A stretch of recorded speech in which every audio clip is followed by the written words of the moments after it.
Well, hello, everybody, and welcome to this episode of Classroom Matters with me, Kristy Houle. Today, we're going to continue our student series, our Students Tell All series. I get the honor and privilege of sitting down with recent high school graduate Nicole Moore. Nicole, thank you so much for coming on to the show. Yeah, you're How are welcome. you? Good, how are you? Yeah, so you just recently graduated from a large school district, and you know what you're going to do, right? You're not one of those kids that are like, I'm going to kind of think about it over the summer. You have your plan set for where you're going to go coming up next month, or are you still kind of thinking about it? Yes, I'm going to a community college. It's State Fair Community College in Sedalia, Missouri. And my major as of right now is scenography, but I might be changing that. I'm not really sure. Just kind of as I go through my first 2 years at the community college, I'll see like what I want to do or if I want to change that. That's a really interesting career choice. Like, what got you involved in that? What made you interested in that? I took human A&P in high school, and I had a really great teacher who made it incredibly fun. So, like, having her made me realize how cool, like, something like that could be. So she took part in that. So that will probably come into play in some of our conversations as we move forward and talk about the great teachers that you had and maybe some of the not so great teachers. Right. Because I'm really trying to focus on, in this age of public education, there's so much controversy over what's happening in public education as far as, bullying and school safety and curriculum and funding. And are we really preparing students and young adults like yourself to move on to whatever next step they might be? For you, it's going to be a community college. For others, it might be a career. For others, it might be a four-year university. So we really are trying to dive in to find out how prepared do you really truly feel after being in public education for about 13 years of your life, which is a really long time. So do you have a scholarship to this community college, or how's that going to work for you? I got A+ hours done, so if you do that, then you can do your first 2 years at a community college for free. So I took that to my advantage and used that, and the only thing I think I have to pay for is my room and board because dance pays for my books. Do you think that the public education system has prepared you more for a community college experience or a four-year university experience?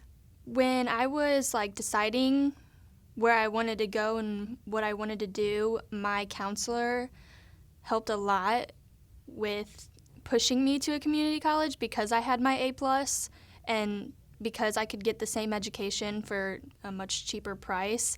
But obviously you can go to a university with A+, but you wouldn't get that much off from your tuition. So she really steered me into a community college. That's also what my parents wanted me to do, so it kind of just played out well. Yeah, and I think that it seems like more and more high school graduates and young adults are really moving towards a community college education because of the cost, because of the ease of going and the scholarship opportunities and the funding opportunities. Four-year universities, although they are needed, obviously for some folks for what they want to do, it's a lot of money. It's overly expensive, the books and the classes and the load that you have to do.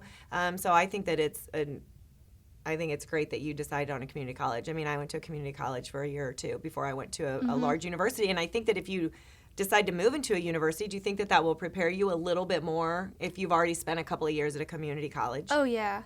I feel like it would be a good prep for what I want to do in my life and give me the college experience, not just a community college. It'll also give me here's the actual college experience. So I think after my 2 years at State Fair, I'd be willing to go to a university to continue my education. Yeah. All right. So on a scale of 1 to 10, 10 being the most prepared you've ever been for anything in your life, 1 being you don't have a clue what's about ready to happen, what would you rate your level of preparedness from the public education system? How well have they prepared you for your next steps based on a 1 to 10 scale? I'd say 8 or 9. Wow, that's pretty high. Because I do know, Great. they made me feel like I wanted to go to a community college because it was the same education at a lower price, and I'm paying for my own college, so I really don't want to be in debt. And the only thing is, like, I just don't know exactly what I want to do for the rest of my life, if sonography is what I want to do for the rest of my life. So that's the only thing I'm not 100% on. But I'm glad that I chose to go to a community college, and they pushed me in that direction. Yeah. Would you say that your classmates would have the same number if I brought in 10 or 20 of your classmates that you graduated with? Do you feel that the school district itself did a really good job at that, or do you feel that that's partly in ownership of what you've done, what your parents have done, or do you feel that that is sort of across the line for everybody in that school district? I know that the teachers and the counselors and principals at my school push everyone to go to college and to continue their education. I just know that there are a lot of people who don't feel that that's right for them, and they don't know what's right for them. So I don't think they all would have the same rating as I would. I just got lucky with what I wanted to do, because I've always wanted to continue my education and go to college. It's just I needed that push to help me get there. Yeah, well, and I think it's great that you have people there that were actually pushing you. But some of that probably had to fall on you too. I'm sure that there were times when there were teachers or counselors seeking you out and asking you questions, but did you have to sort of take the lead on a lot of that by going and asking questions and sort of pushing the adults in the building to help you with that? Is that sort of a fair assessment of how that went? Yeah, 100%. They would bring you in. It started your junior year of high school. They would bring you in and start asking you about colleges and like seeing if you wanted to go tour any colleges. And then when you got to senior year, they brought you in more often and was asking you if you knew what you wanted, if you have these certain wants or certain goals or certain career paths that you wanted to go on. And so, yeah, I had to explain to them things I wanted and things I didn't want when I graduated. Do you think that they focus mostly on helping students that wanted to go to college as opposed to, if I just walked in as a senior or junior or sophomore and said, college isn't really my thing. I think I just want to start a small business or go to a trade school or be a YouTube gamer. I don't know, whatever those, those people that play live stream games, like that's the thing now, I guess. But would they have been as open and motivated to help a student that had those dreams and desires as opposed to, I want to go to college? Yeah, I feel like they still were very supportive of what everyone wanted to do. I know that they would try and push, if you didn't want to go to college, that this is important, that you should go to college. But I know that if it really wasn't someone's goal that they wanted to reach, that they were supportive of what they wanted and still listened to what they wanted in their life. Do they have a lot of options for those kids that didn't want to go to college as far as what you should do next? I'm not really sure. I don't really know because I want to go to college. Right. So you were I don't one of really, those kids. Yeah, I wasn't one of them. But that, I wonder about that. Because the college isn't for everyone. There's probably a lot of students that you went to school with and school wasn't their thing. They didn't learn that way. I think most of them, after they graduated, they just started working. They just got a job and just started working, and they'll probably just live at home. Mm-hmm. Which is, I think, a great reason, and that's a great point that you make, that maybe we should put more things into place instead of just people in school saying, we need to get you into college and here's what you need to do. Maybe having, resources set up that say, hey, here's what you do if you want to own your own business and not have to go to school. Here's what you do if you want to, have a career in this field where you might not need college right away. Sort of walk everyone through that process, because I think we are super college heavy when it comes to seniors and juniors. Getting them to college is really the main thing, but that's not always the right step for everybody. Right. So that's a good point. That'd be interesting. We need to find somebody that chose a different route and maybe see how well they were helped going through the last couple of years of their school. So what are some challenges that you feel that you faced especially your last 4 years of high school, trying to get yourself ready, what do you think some of the biggest challenges were for you? The biggest challenges for me would probably be all like academically related, because once you get to like your junior year and your senior, sometimes sophomore year too, if you're absent and then you come back, you've missed so much, and the teachers don't go back just to reteach you the lesson. So that was really difficult for me, and I know it's like something that a lot of people struggle with and they get frustrated over whenever you're sick or you're out, and then, or you have a doctor's appointment and you're out, and then you come back and they're already like 2 lessons ahead of you. So that was my biggest like challenge, was getting caught up or like falling behind, not even being absent, it was just falling behind and not being able to catch back up. Would you say that teachers were empathetic to that? You were gone, you were out for a couple days, or we're going to try to help get you caught up. Here's some extra work, do this at home, and we'll give you credit. Stay after school. Let me see what I can do to help you. Or was it just this? Sorry, this is kind of what you missed. We're moving on. Yeah, it was kind of like you're on your own because you missed school. They're still there. They take it as the point as like you missed, but we're here, so you need to get what you missed. So I would have to like get my own notes, and then if they were to take a test and I was gone, I would have to take it even if I was like a few notes behind. So they don't really pick you back up whenever you've been gone.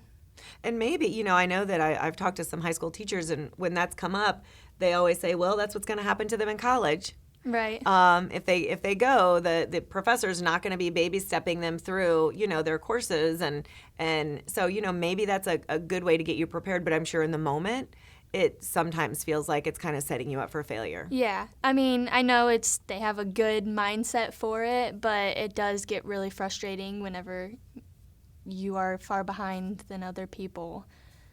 It's just frustrating, yeah.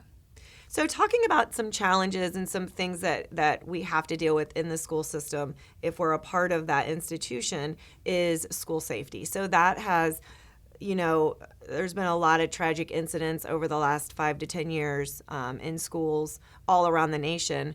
So how did that affect you in the district that you were in, or did it affect you? I mean, did you feel safe? Did you feel like some of these drills that you were being forced to do were a little excessive, or sort of how did you feel about all of the school safety stuff?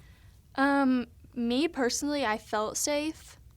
We did drills all the time, and I never thought it was too much because every time we did a certain drill, it would be different. So we would do like a fire drill, and after we did the fire drill, we would like go to the football field, because if there was an actual fire, you wouldn't be able to just stand outside. You would have to like move.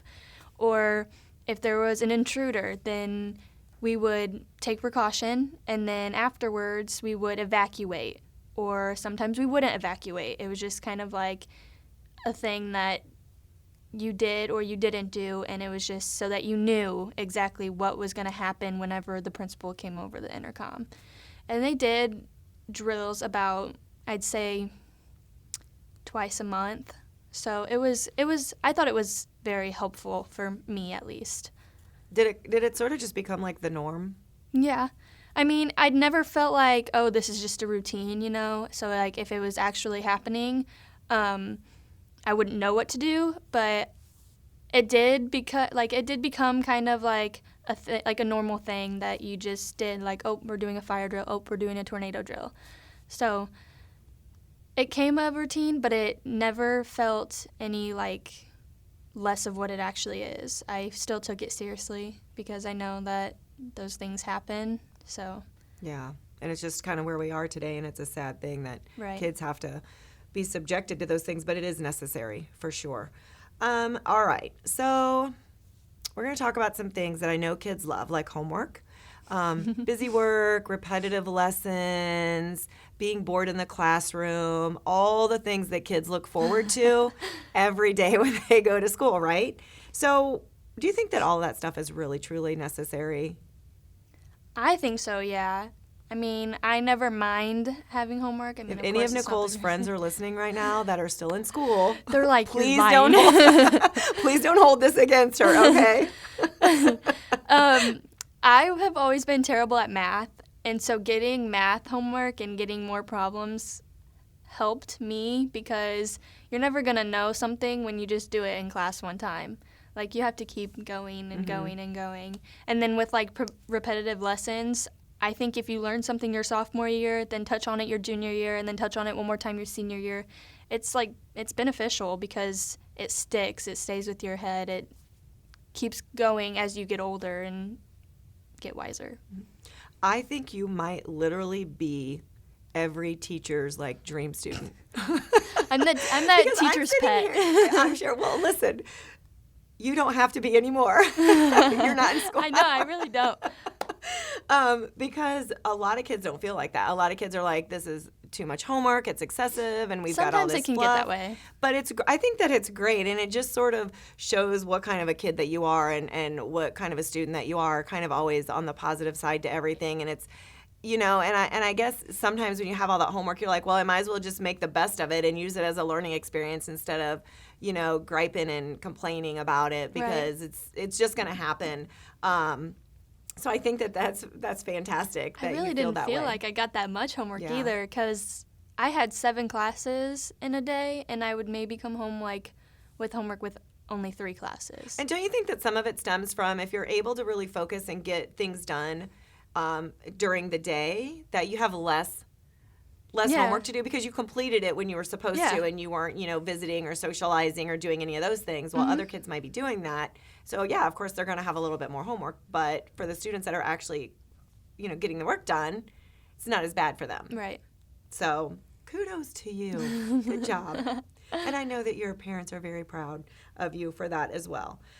All right. So what do you think are the 3 most important skills to have when preparing for life as an adult? Like out of high school when you go into the real world? Yeah, what do you think the 3 most important things are just to prepare yourself to be a good adult? Responsibility. Because you got to pay them bills, girl. Yeah, you have to be responsible.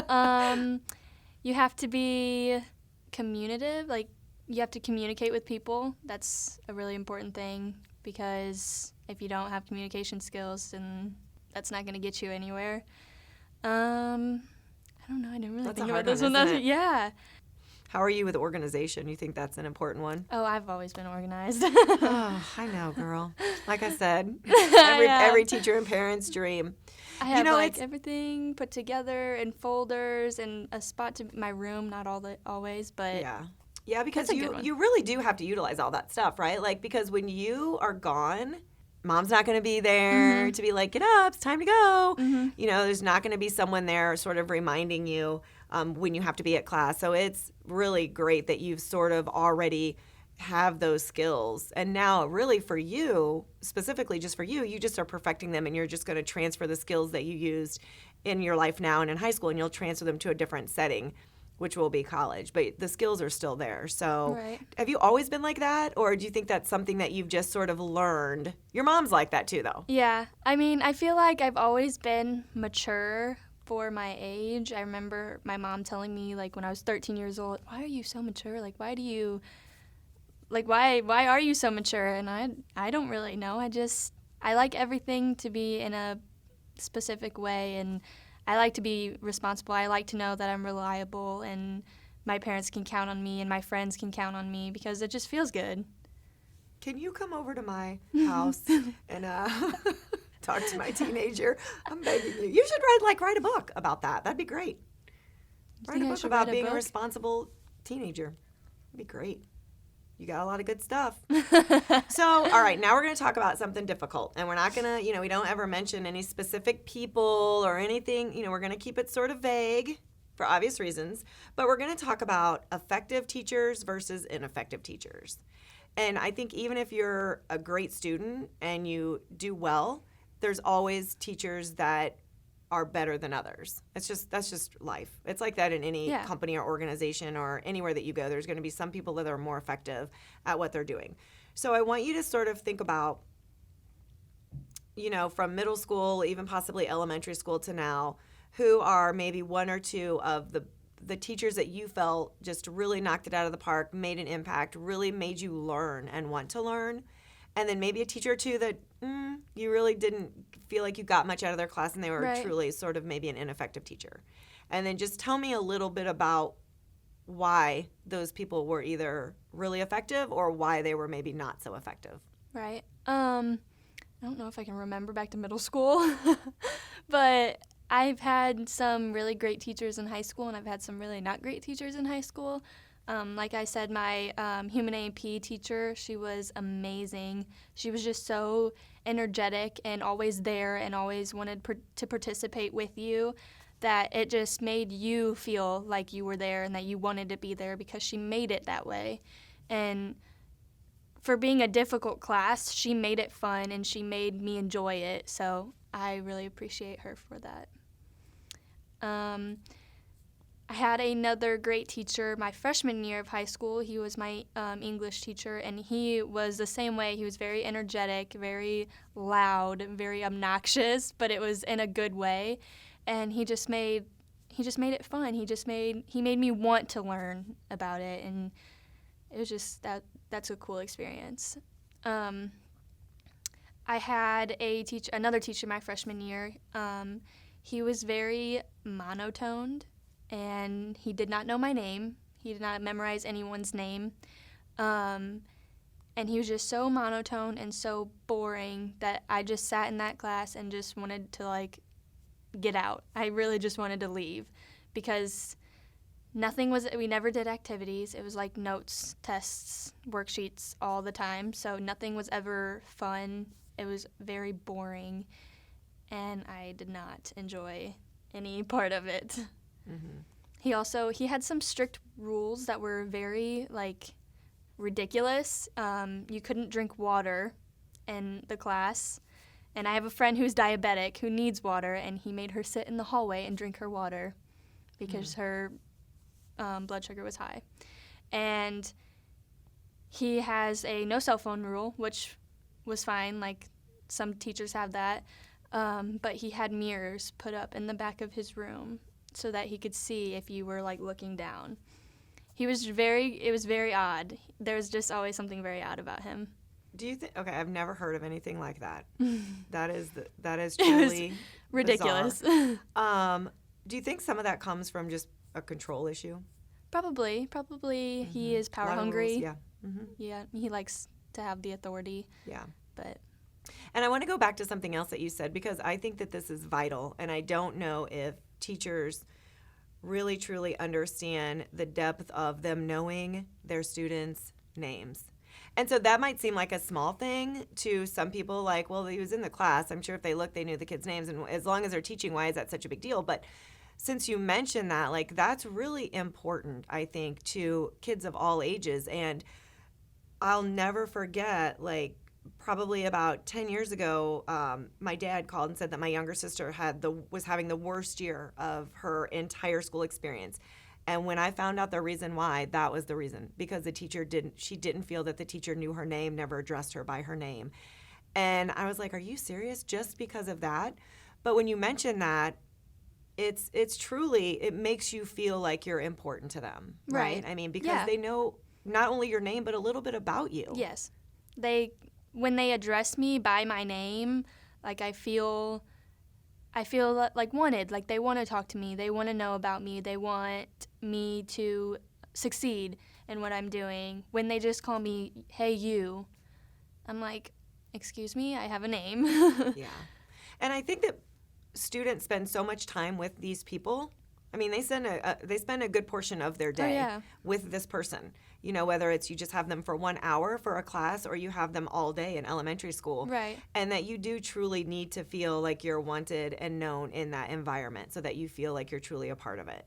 So teachers, all of my listeners that are middle school and high school, please know your kids' names and make sure that your students know that you know who they are and that you know a little bit about each student and that you're addressing them by their names, because it really is a small thing that you can do. But it means a lot. It does mean a lot. So I'm glad that you brought that up, Nicole. All right, we're going to wrap it up with one last question. If you could change one thing about your public school education, what would that one thing be? I would probably change how many teachers I have, or the way that my school was designed, because my school's very old and some of the teachers are very old, and and it's just they don't relate to you as much when they're older, or you don't feel like I didn't always feel that my school was the cleanest or the cleanliest, whatever. And I just felt that could be easily fixed. Like, there's small little things about my school that could have been easily fixed. And they're just small things that I would change. Well, I'm surprised that you didn't pick up a broom and mop and start cleaning for them. Like, The no. kind of kid that you are. You see Nicole mopping the hallway floor. Wiping the windows down in the bathroom. I would also change, this sounds kind of terrible, but I would change some of the people that I went to school with. They can get mean. They can get nasty. Everybody does. So like the other kids. Yeah. Mm-hmm. The people that I went to school with, that I graduated with, because there's just some that have never been nice to me.